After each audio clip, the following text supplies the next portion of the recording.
Alright guys, so this is the second video of today, and I want to have a little discussion between both of these right here. This is the first Strike FSC, which I have completely modded, and the Pistelle X68, which I have done nothing to except for some O-ring upgrades, and that's it. Disclaimer, I did not have any O-ring issues on my Pistelle X68. I only upgraded the O-rings so I can test them out for you guys, so you guys don't have to run out going crazy looking for different O-rings that'll work on this. I already did it. There's a few people actually that have done it already. You guys can go check out Less Lethal Home Defense. Jeff, I think is his name. He's done this already as well.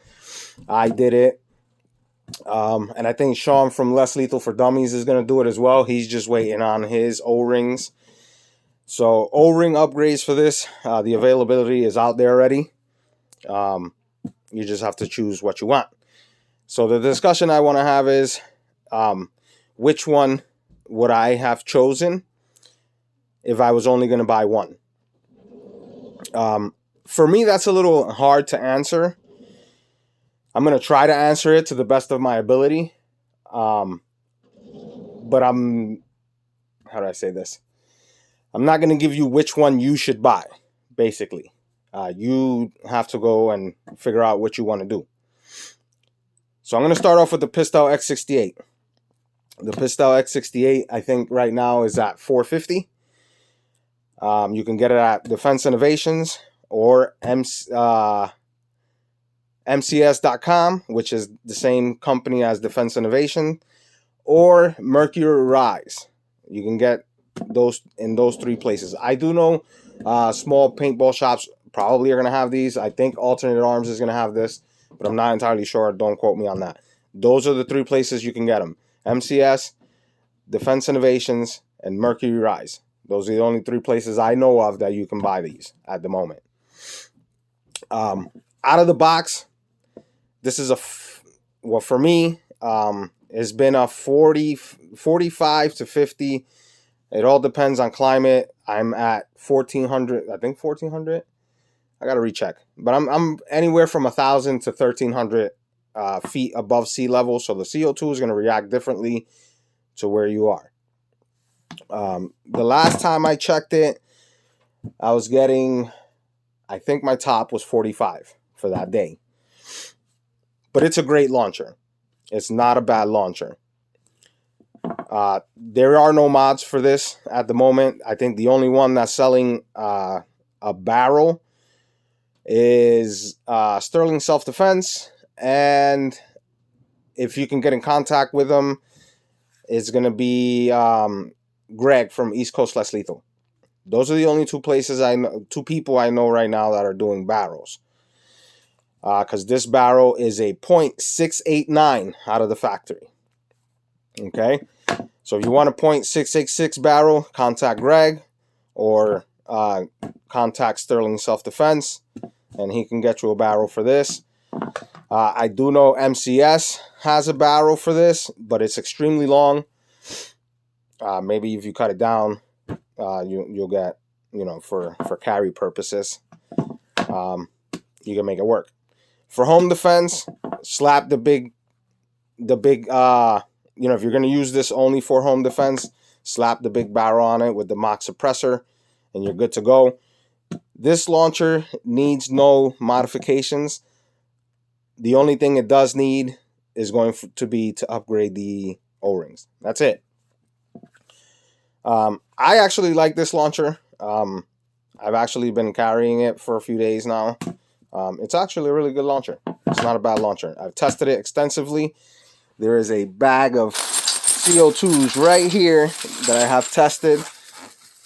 This one has the 20-gram CO2s and stuff, but I've tested this thing, and it's a solid bar. It's a solid launcher. It's not a bad launcher at all. Maybe many people will say this is crap or whatever. It's a solid launcher, in my opinion. It's a solid launcher. Once you do the upgrades on the O-rings, you will not have any problems. The FSC. This is the most reliable that I've come across. This thing is very, very, very reliable. Don't get me wrong, this is very, very, very reliable as well. But again, I've upgraded the O-rings. If you haven't, I don't know how long you have before the O-rings bust, because I have heard of people after a certain amount of shots, their O-rings will go. So, but this thing is very reliable. I have done videos on this thing extensively as well. Just a few minutes ago, I'm going to be uploading another video on this. And I did come across some problems. You know, as you are going to be able to tell in that video, I shot the first shot and the air blew out. It happens. Happens to every launcher. Now on the one that I happened to was the pink one, and that was just because I used a little bit too much grease, and the grease froze. So that's why you always got to test your launchers before you put it to work. But this thing is very reliable. Massive amounts of aftermarket mods that you can do to this. This is probably my favorite launcher because I can change it into whatever I want. I have two stock ones that I may be doing some rear ASAs to soon. But I don't know, because I bought them as spare parts, you know, as a spare parts launcher for this one. So I'm just thinking about it because you know, I already have a rifle type launcher. So I'm probably not going to do it, but I am thinking about it. But this thing has massive amounts of aftermarket parts and mods. You can get power caps like I have. You can get extended barrels. You know, you can get carbine kits. You can get magazine extensions. Whatever you want to do to it, you name it, and you can find it out there. Not to mention, it's very, very reliable.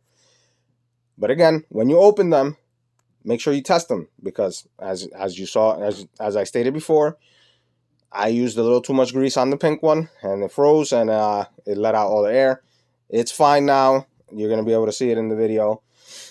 I just threw a little bit of silicone oil in the little nipple down there, and it blew the frozen crap right out, and it's working properly now.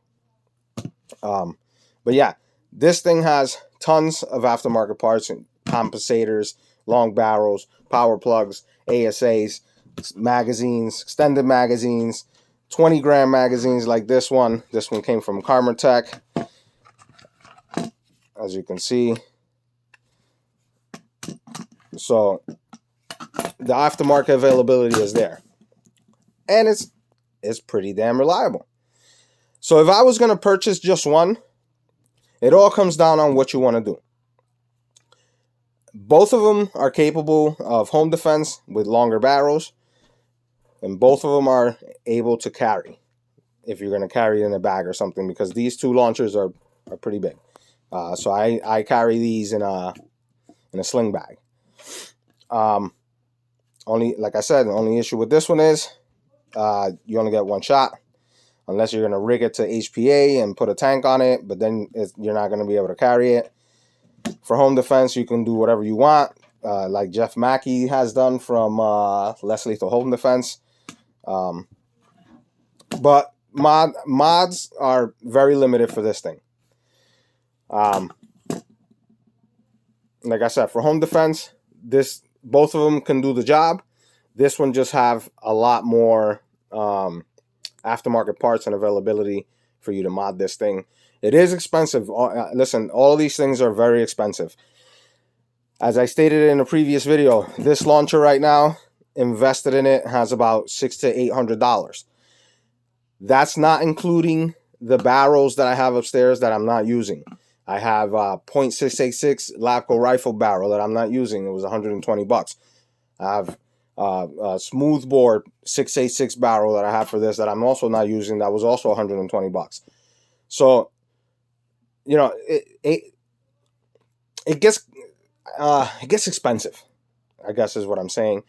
But again, both of them will do the job.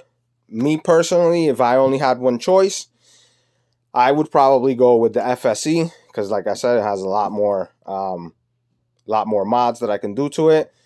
Not that there's anything wrong with this one, but I would choose this one. I like this one. This one's the one that I'm using right now, that I'm slapping into the sling bag.